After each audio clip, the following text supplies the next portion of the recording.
వందనం యేసయ్యా,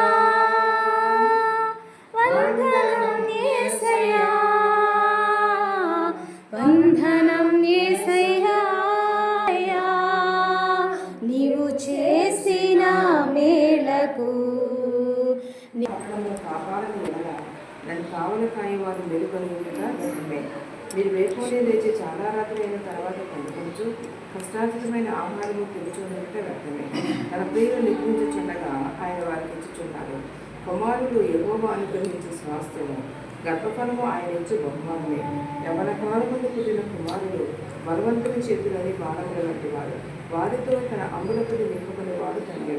అటివాడు సిగ్గుపడక గుమ్మములో తమ విరోధులతో వాదించుడు. మన వెనుకలో దీవించిన దాక యెహోవా ఇల్లు కట్టించినట్లు దాన్ని కట్టువారి ప్రయాసము. ఎందుకంటే దేవుని వాక్యం చెప్పబడుతుంది. చాలా చోట్ల మనం చూస్తున్నాం, మరి ఇల్లుని కొంచెం స్టార్ట్ చేసి అలా ఉంచి ఇలా చేసి అదే కాదు. కానీ మరి అటువంటి పరిస్థితుల్లో దేవుని వాక్యం చెప్పబడుతుంది, ఆయన కట్టాలి, మనం ఎక్కడ నివాసము చేయాలి అనేది దేవుని యొక్క ఏర్పాటు. ఎప్పుడు ఎక్కడ నివసించాలి కొద్దిగా చెప్తున్నారు. మరి కొద్ది కాలమే ఒక 15 days వరకు మాత్రమే అక్కడ ఉండి మరలా వచ్చేసారని చెప్పడానికి ఏంటంటే అక్కడ ఉండటం దేవుని యొక్క చిత్తము కాదు.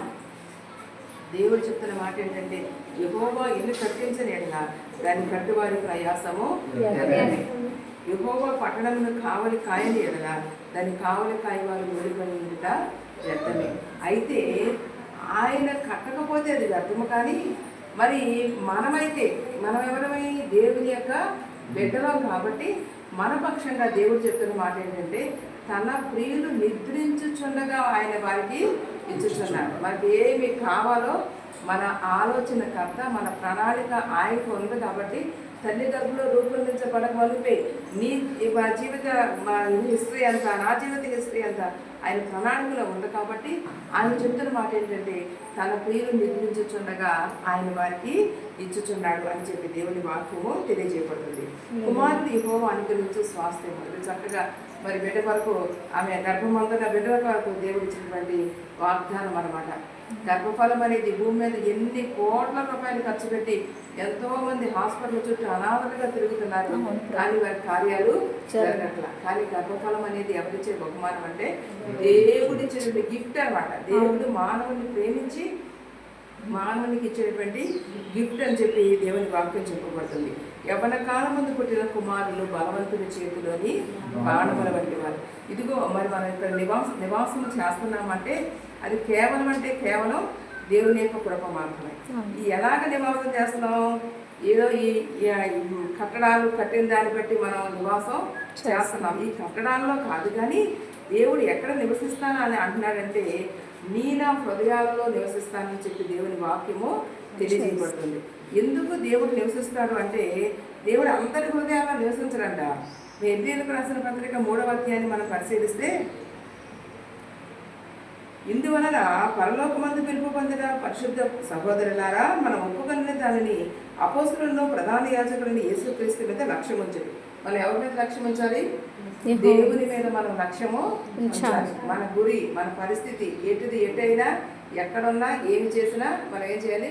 నాకు నా ప్రభు ఉన్నాడు అనే విశ్వాసంతో మనం జీవించాలి. అందుకే దేవుడు చెప్తున్నాడు, దేవుని ఇల్లంతటిలో, దేవుని కూడా ఒక ఇల్లు ఉంది, ఆ ఇల్లంతటిలో ఎవరు నమ్మకంగా ఉన్నారంటే మోషే గారు నమ్మకంగా ఉన్నారు. ఇప్పుడు మనము కూడా దేవుడు మనలో నివసించాలి అంటే మనకు కొన్ని క్వాలిటీస్ కావాలంట. ఏం కావాలి? మరి 6వ వచనంలో రాయబడి ఉంది, అయితే క్రీస్తు కుమారుడై ఉండి ఆయన ఇంటి మీద నమ్మకంగా ఉన్నాడు. క్రీస్తు కుమారుడై ఉండి ఆయన ఇంటి మీద నమ్మకంగా ఉన్నాడు. మనలో కావాల్సింది ఏంటి అంటే ధైర్యమును, నిరీక్షణ వలన ఉత్సాహమును, తుదమట్టుకు స్థిరముగా చేపట్టిన ఎడల ఏముండాలి? మనకి ధైర్యం ఉండాలి. నా ధైర్యము నీవేగా. ఎవరు మన ధైర్యం? దేవుడే. ఆ ధైర్యమును, నిరీక్షణ వల్ల ఉత్సాహం, నా దేవుడు నా పక్షంగా ఉన్నాడు, నా దేవుడు నా కొరకు ఇదిగో గొప్ప కార్యాలు చేసే దేవుడు అంటే ప్రార్థన చేసినప్పుడు అబ్బా తండ్రి అని మొరపెట్టినప్పుడు ఆ ప్రార్థన ఆలోచించడానికి నా దేవుడు సిద్ధంగా ఉన్నాడు అనేటువంటి ఒక నిరీక్షణ వలన ఉత్సాహమును ఎప్పటి వరకు అంటే మరి స్థిరముగా చేపట్టిన ఎడల మనమే ఆయన ఇల్లు. ఎవరంట? మనమే ఆయన ఇల్లు. ఇప్పుడు అసలు కనపడుతున్న ఎంతెంత రమ్యమైనటువంటి మరి ఈ కన్స్ట్రక్షన్స్ కనపడుతున్నాయో, కానీ వాటిల్లో దేవుడు ఉంటానని చెప్పాల. దేనిలో ఉంటానన్నాడు? నీలో నాలో ఆయన ఏం చేస్తారంట? నివాసం చేస్తారంట. ఆయన మనలో నివాసం చేసినప్పుడు ఎలా అందరిలో నివాసం చేయడు. నీకు ధైర్యం ఉండాలి, నీకు నిరీక్షణ ఉండాలి, నీకు దేవుని యందు ఆనందించే అనుభవంలోకి రావాలి. అది ఎప్పటి వరకు అంటే తొలమట్టుకు చేపడితే మనలోకి దేవుడు వచ్చి నివాసం చేస్తాడు. మరొక చోట రాయబడింది, ఇదిగో యాకోబు యొక్క నివాసములు ఎంతో రమ్యములు. ఏ రమ్యాలు?